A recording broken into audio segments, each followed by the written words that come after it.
নিয়ে চলে এসেছি দশম শ্রেণীর বাংলা বইয়ের জ্ঞানচক্ষু গল্প থেকে অত্যন্ত গুরুত্বপূর্ণ প্রশ্ন উত্তরগুলি তোমরা ভালো করে জেনে নাও।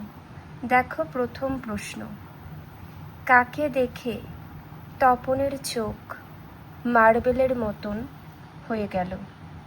দেখে নাও উত্তরটা।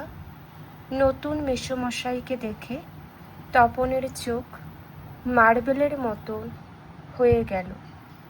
পরবর্তী প্রশ্ন, নতুন মেসোমশাই ছিলেন একজন কে?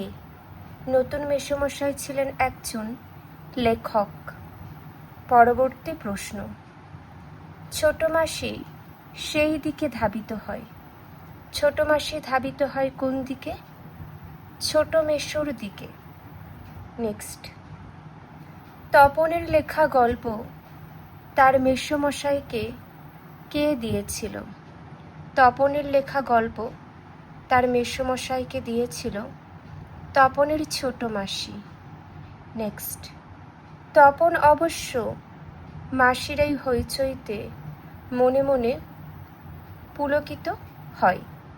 নেক্সট প্রশ্ন, রত্নের মূল্য জহুরির কাছেই। এখানে জহুরি বলা হয়েছে তপনের নতুন মেসোকে। পরবর্তী প্রশ্ন দেখো, মেসোর উপযুক্ত কাজ হবে সেটা। উপযুক্ত কাজটা হলো কি? তপনের গল্পটা ছাপিয়ে দেওয়া। নেক্সট, তপনের মেসোমশাই কোন পত্রিকার সম্পাদককে চিনতেন? তপনের মেসোমশাই সন্ধ্যাতারা পত্রিকার সম্পাদককে চিনতেন। পরের প্রশ্ন, যে পত্রিকায় তপনের গল্প ছাপিয়ে দেওয়ার কথা হয়েছিল তা হলো সন্ধ্যাতারা পত্রিকা। সন্ধ্যাতারা পত্রিকা। নেক্সট, ছোট মেসোমশাই তপনের গল্প হাতে পেয়ে কি বলেছিলেন? ছোট মেসোমশাই তপনের গল্প হাতে পেয়ে বলেছিলেন এই গল্পটাই একটু কারেকশন করার কথা। নেক্সট, ছোট মেসো শ্বশুরবাড়িতে কিছুদিন ছিলেন কারণ তার কলেজের ছুটি চলছিল। নেক্সট, লেখার আসল মূল্য বুঝবে কে? বুঝবে ছোট মেসো।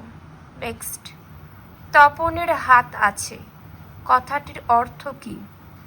কথাটির অর্থ হলো তপনের ভাষার দখল আছে। নেক্সট, তপনের মেসোমশাই কোন পত্রিকায় তপনের লেখা ছাপানোর কথা বলেছিলেন? তপনের মেসোমশাই সন্ধ্যাতারা পত্রিকায় তপনের লেখা ছাপানোর কথা বলেছিলেন। পরবর্তী প্রশ্ন দেখে নাও, তপনের লেখা গল্পটা নিয়ে কে চলে গিয়েছিলেন? তপনের লেখা গল্পটা নিয়ে তপনের মেসোমশাই চলে গিয়েছিলেন। নেক্সট, তপন বিয়ে বাড়িতে কি নিয়ে এসেছিল? তপন বিয়ে বাড়িতে হোম টাস্কের খাতা নিয়ে এসেছিল। পরবর্তী প্রশ্ন, তপন তার গল্পটা লিখেছিল কোন সময়ে? তপন তার গল্পটা লিখেছিল দুপুরবেলা। পরবর্তী প্রশ্ন, তপনের চিরকালের বন্ধু ছিল। চিরকালের বন্ধু কে ছিল? তপনের ছোট মাসি। পরবর্তী প্রশ্ন দেখে নাও, তপনের ছোট মাসি তার থেকে কত বছরের বড় ছিলেন? তপনের ছোট মাসি তার থেকে 8 বছরের বড় ছিলেন। নেক্সট, ছুটি ফুরিয়ে এসেছে। ছুটিটি ছিল গরমের ছুটি। পরের প্রশ্ন, বাড়িতে তপনের নাম হয়েছিল কি? কবি, সাহিত্যিক, কথাশিল্পী। নেক্সট, তপন তার লেখা গল্পটা প্রথম শুনিয়েছিল কাকে? ছোট মাসিকে শুনিয়েছিল প্রথম। নেক্সট, মামার বাড়িতে থেকে তপন প্রথম গল্পটি লিখেছিল দুপুরবেলা। পরবর্তী প্রশ্ন। তপন গল্প লেখার জন্য কি নিয়ে দুপুরবেলা 3 তলার সিঁড়িতে উঠে গেল? একটা খাতা ও পেন। নেক্সট। গায়ে কাঁটা দিয়ে উঠল তপনের, এর কারণ কি? এর কারণ হলো স্বরচিত গল্প পাঠের অনুভূতি।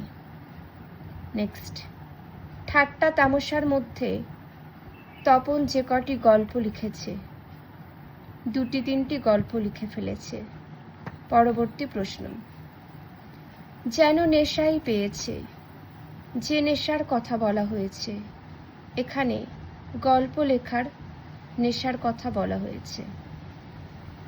আজ আমি যে প্রশ্ন উত্তরগুলি আলোচনা করে দিলাম জ্ঞানচক্ষু গল্প থেকে, প্রত্যেকটাই ভীষণ গুরুত্বপূর্ণ। তোমরা চেষ্টা করবে নিজেদের খাতায় লিখে নেওয়ার।